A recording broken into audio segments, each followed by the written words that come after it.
Hello and welcome to the inaugural episode of Churner's Digest. My name is Alex, otherwise known as Fear the Z. So, a brief introduction of this. I was kind of inspired by the Daily Churn podcast. I'm not sure his name, but you should definitely check him out, thedailychurnpodcast.com. Anytime he publishes a new episode, I pretty much instantly listen to it. I don't think he's published one this month just yet. He usually does a monthly recap, but basically what he does is he goes through his churns for the month, whether it be for credit cards or for bank accounts. He recommends ones that he thinks that are worth venturing towards and giving his feedback on some of them and just giving some updates on some of his churning journey. He's going for a lean fire personal finance journey, and I really enjoy listening to his insights. He's been super helpful. I've done a lot of things because of him, including things like a bunch of meal kits, a lot of good bonuses for those, as well as a bunch of data points and recommendations for different bank account bonuses. So big shout outs to him, and thanks for the inspiration for making this. I was looking out there for other podcasts that are similar to his because I was kind of trying to scratch that itch that he had given me, and unfortunately he only posts once a month or around about that much. And I love the work he does, but I'm sure it takes a lot of effort for him too, and there's a lot of downtime as well. So I figured I'd try making one myself. It's the first podcast I've ever done. I have hosted a radio show before, briefly, so I have a little experience with a lot of airtime filler, but we'll see how this goes.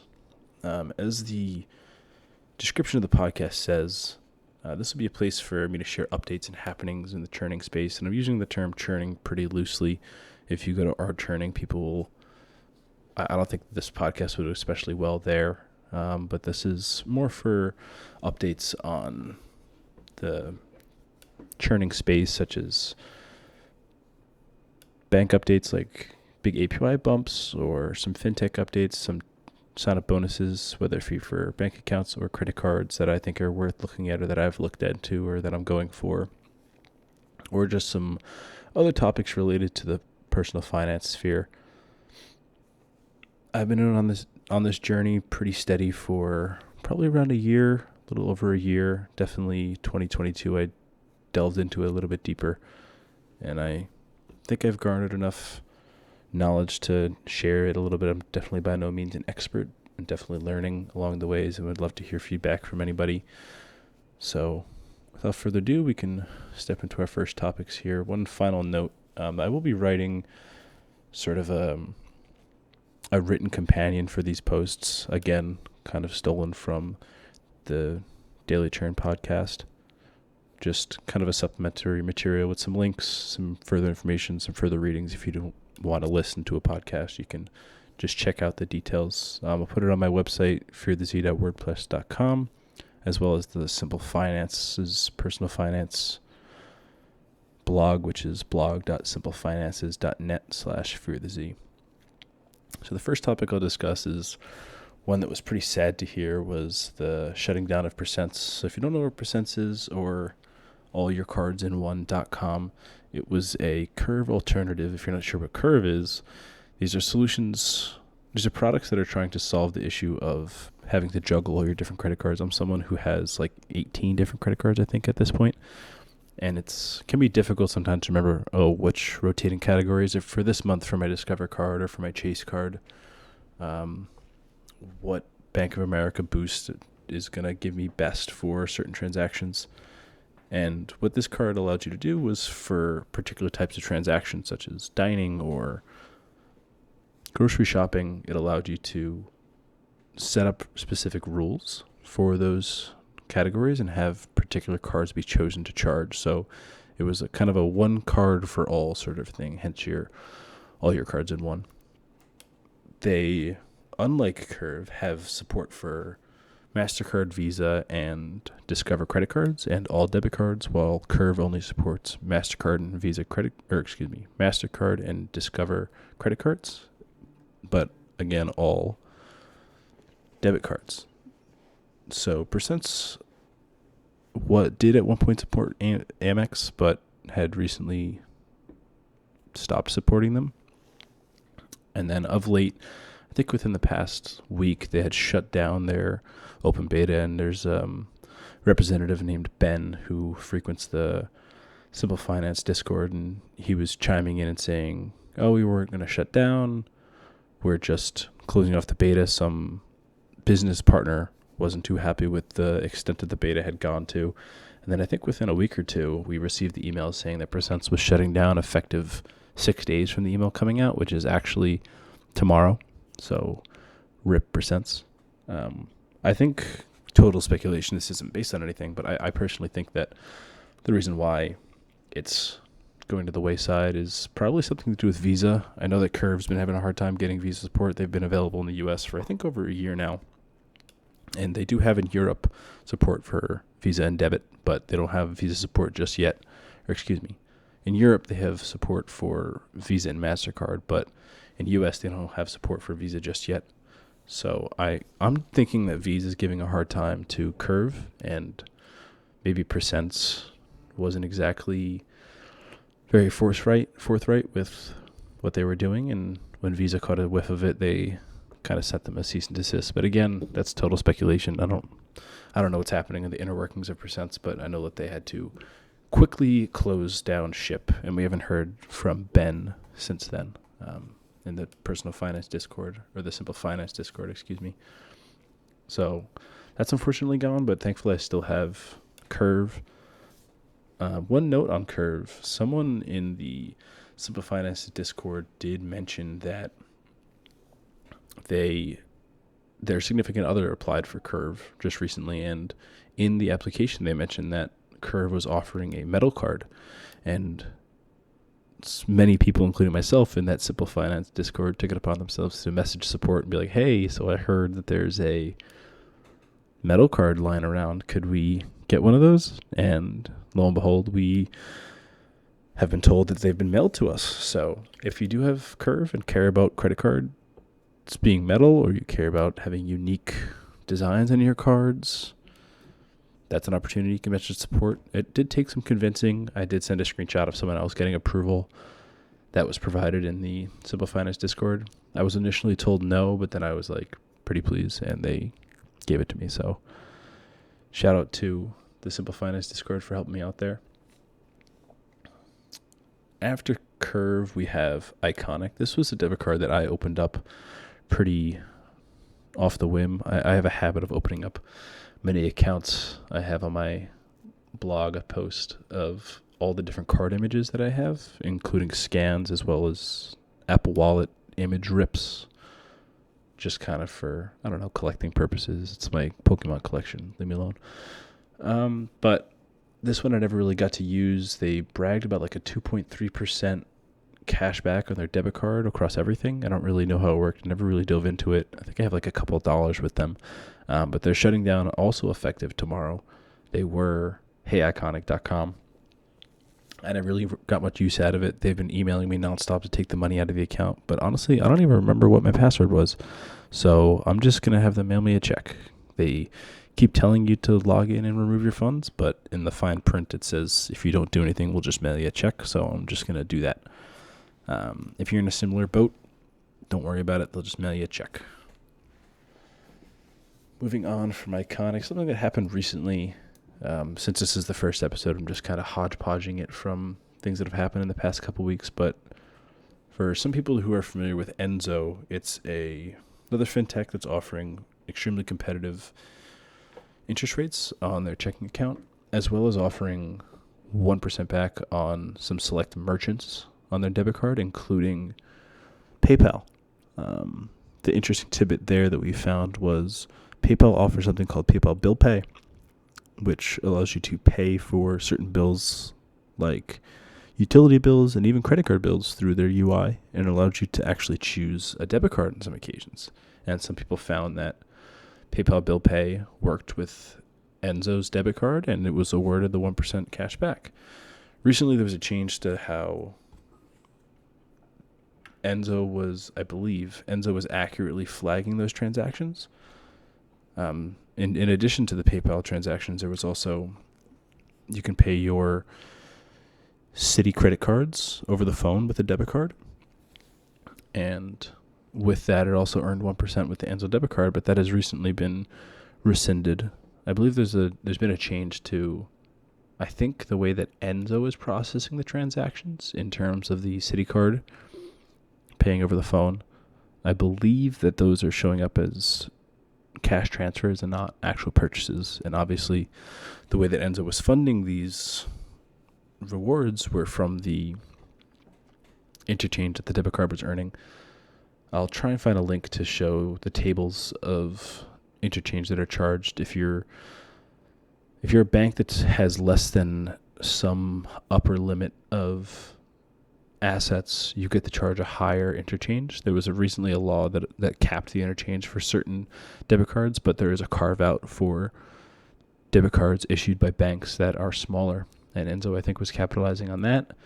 But since the transactions are coming through as a cash transfer and not a debit purchase, they don't get the same interchange. So that is no longer earning cash back. I know some other people are trying to find similar replacements for that. I think Fold is one of them. They offer some kind of, I think, sort of Wheel of Fortune rewards for their debit card purchases, but I haven't personally delved into that.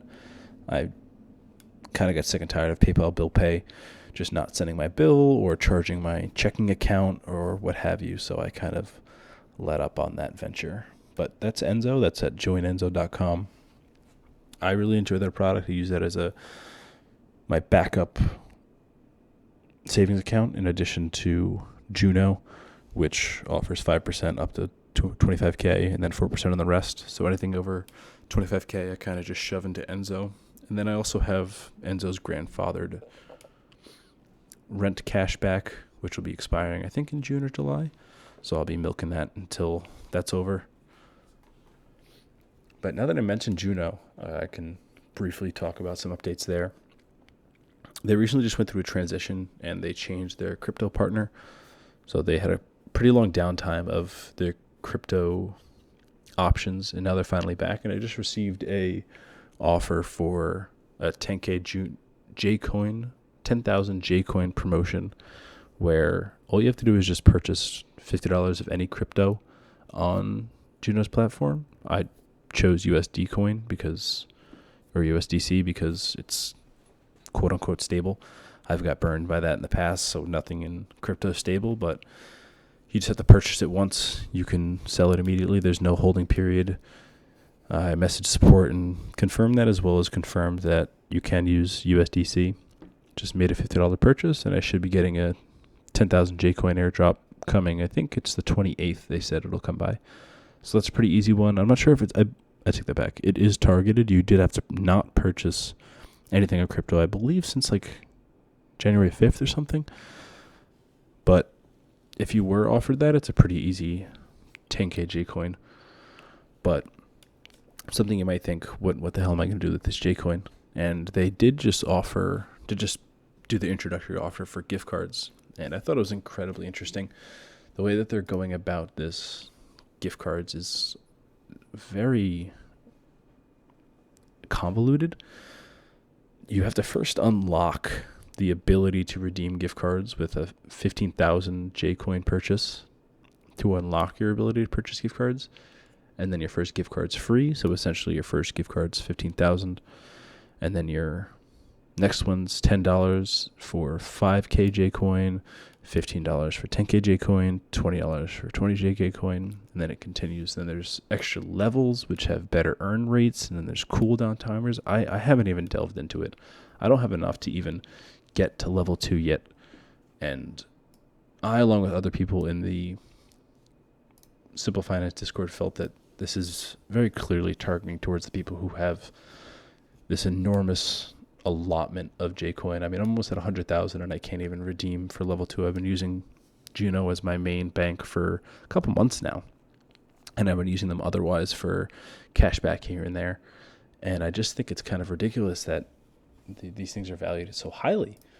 And I voiced my opinion to Juno's CEO, Varun, and he sent an email out just giving an update on the product, and I replied to him and gave him some remarks stating how I'm disappointed with the redemption implementation, how I've been using Juno pretty consistently for a couple of months. I almost have 100,000 JCOIN, and can only redeem $75 worth of gift cards.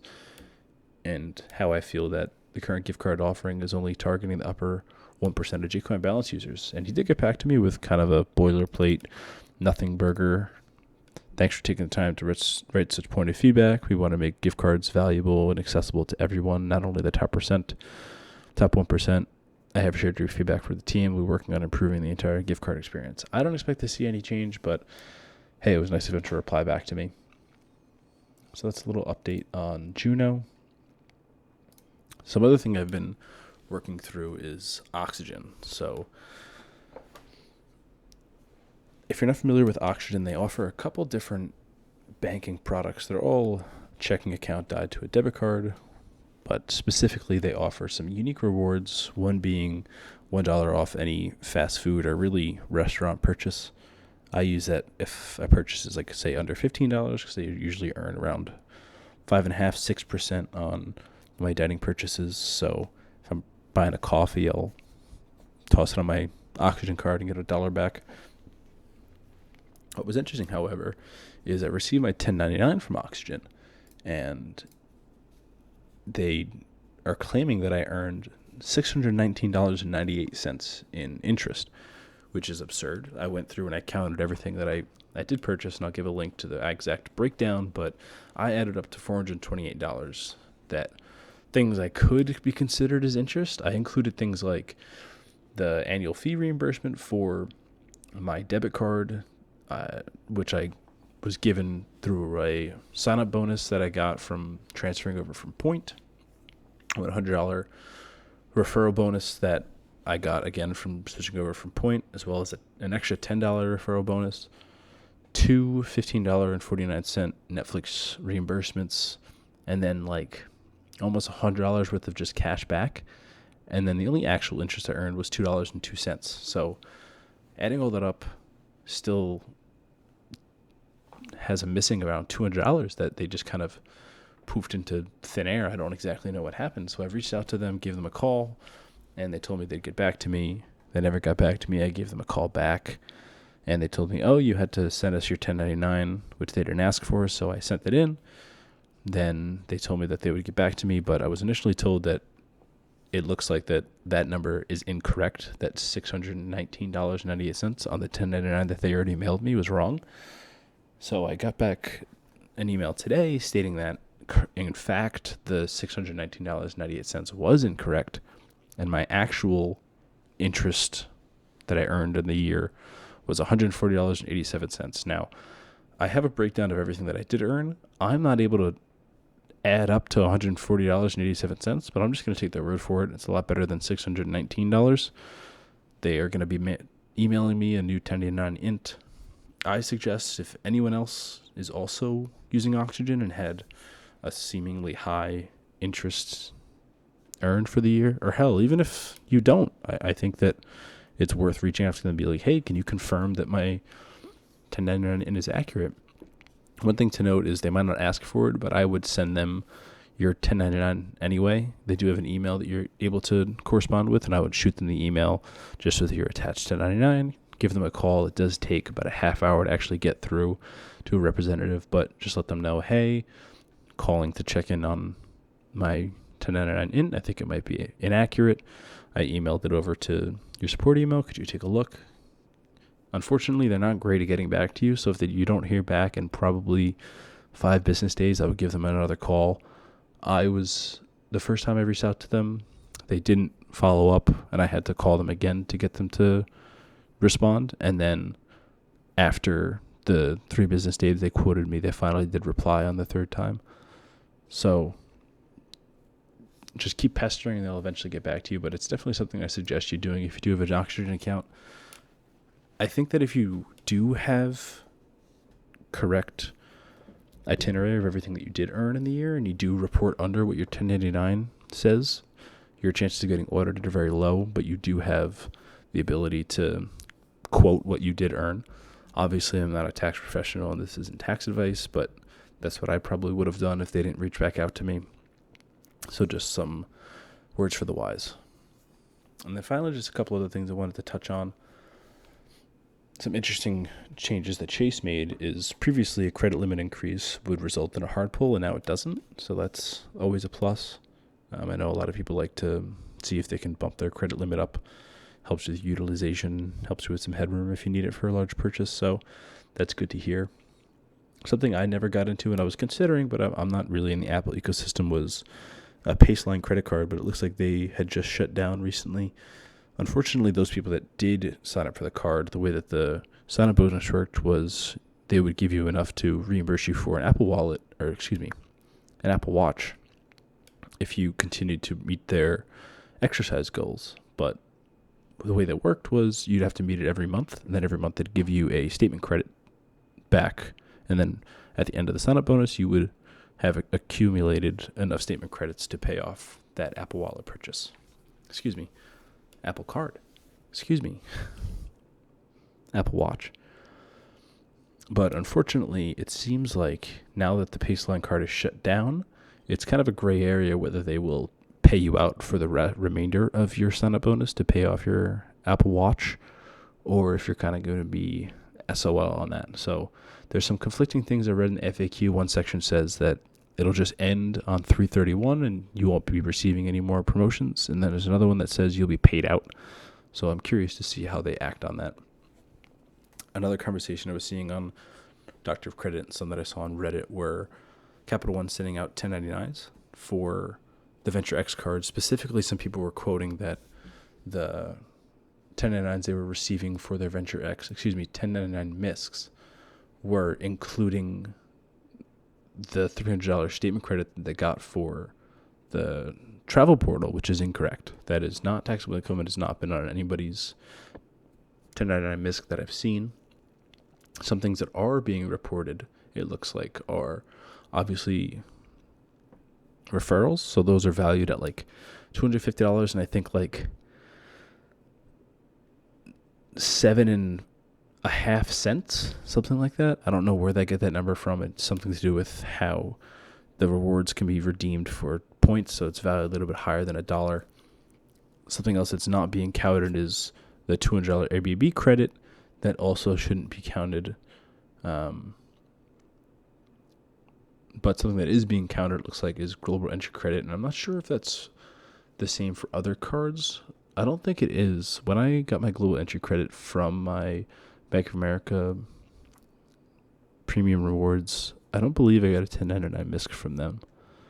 So I don't think it's very common, but I only think it triggers if you have over $600 being reported on your 1099 MISC. You wouldn't receive it otherwise. I personally got 3 referrals from my Venture X card, which totaled to like $752 and some odd change because of the weird way that they value the rewards and redemptions. But I don't see any reason why you would be receiving any other money that's going on your 1099 MISC, so definitely keep an eye out for that. And if you try and call the phone center, they won't really know what you're talking about. So another thing I thought was interesting were just 2 final points. There's 2 class action lawsuits that are available for most of the United States public, to be honest with you. There's one for a chicken lawsuit that I think is really funny. It's if you purchase any raw chicken in almost every state in the United States from January 1st, 2012 to July 31st, 2019, there's $181 million going out. But since pretty much every single resident in the United States is eligible, don't expect to get much money from this, but why not? I submitted an application. I think I definitely bought chicken in that time, so why not? Free money. And then one final lawsuit that Doctor of Credit hasn't published, and I did put it in their contact this page, but it doesn't seem like they deem it worthy to post, is if anyone's familiar with the Celsius energy drink, there's a class action lawsuit on there, which I actually thought was pretty interesting. The lawsuit alleges that the company advertises there's no preservatives despite there being citric acid in the the drink. And I thought this was very interesting, and they haven't recalled anything. They're just settling out of court with this class action settlement. But some of my friends do purchase this, and I actually purchased some on their behalf at Costco. So I got some Costco receipts, which, fun fact, you can just pull them straight off of your Costco website membership. If you just log in, you can see your previous receipts, and I submitted those. And what's funny is after this lawsuit, they've updated their packaging. They still say that has no preservatives, but there's an asterisk. And then that asterisk leads to a point that says the citric acid is added for flavor and not for the intent of preserving the drink, which I think is incredibly interesting because it is in itself a preservative. The fact that it has a flavor is kind of a side effect, but they're using that as their main effect and claiming they're not using it as preservative. I just thought that was a super interesting way that they're going around that problem. But this lawsuit allows you to claim $5 for a package of 14 for one type of Celsius energy drink, and then $1 per package of 14 for another type of Celsius energy drink. Or excuse me, $5 per package of 14 of their on-the-go or Flow Fusion powdered drinks, and then $1 per can of their standard energy drink. And if you don't have receipts, you can claim a maximum of $20. And if you do have a receipt, you can claim a maximum of $250. So if you have purchased them at Costco, go into your Costco account, download the receipts, attach them to the lawsuit. Voila, you can receive $1 per can. Even if you don't have receipts, you can still claim that you bought 20 and receive $20. I don't know what the total allotment is that they have for the lawsuit for payouts, but the fairness hearing is on March 31st, so who knows when we'll receive money for it, but it'll be interesting. Actually, that's unfortunate. It looks like the deadline has passed. It was for February 13th, and that is unfortunately passed, but I still thought it's an interesting little tidbit how they are claiming that the citric acid was added for flavor and not for preservative, so I'll leave this in there. But sorry, folks, if you purchased a bunch of Celsius energy drinks. So that'll do it for the first episode of Churner's Digest. Did you like it? Let me know how you feel. Feel free to reach out to me. There's comments available on my blog at wordpress.fearthez.com. You can also reach out to me in the Simple Finances Discord at Fear the Z. I'm also on Reddit at Fear the Z. So feel free to reach out to me there, DM me there, tell me it's terrible or it's interesting, some things you'd like to hear, some things you wouldn't like to hear. Again, big shout outs to thedailychurnpodcast.com. Thanks for the inspiration. Thanks for the great listenings. And I hope everyone enjoyed the first episode of the podcast. Have a good one, y'all.